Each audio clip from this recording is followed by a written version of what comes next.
সব জায়গায় বেশি ফ্রি হতে যায়েন না, দাম কমে যায়। অতটুক সম্পর্কে থাকবেন হালাল সম্পর্কে যতটুক আপনার আত্মসম্মান বজায় থাকবে। আত্মসম্মান কোরবানি দিয়ে সম্পর্ক করলে সারাটা জীবন অপমান আর অপমান সইতে হবে। কথা বলেন ঠিক কিনা?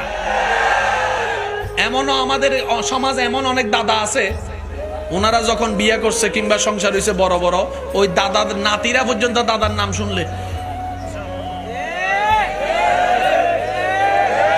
আমার দাদি কাজ করতেছে, শুধু শুনছে দাদা আইতাছে।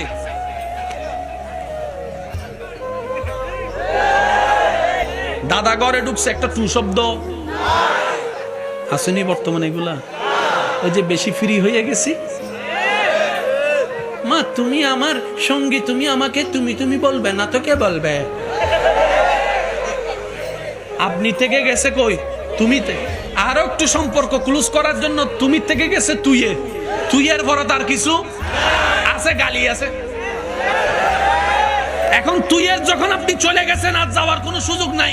আপনার সংসার জীবন মনে করেন 50 বছর, এখন 50 বছরে দেখা যায় তুই 1 বছর কইয়া মজা লাগছে, বারবার তার মজা লাগে না, না মজা পাইতেছেন, তোর লগে আর ভাল লাগে না, তোর লগে আর ভাল লাগে না, তোর লগে আর ভাল লাগে না।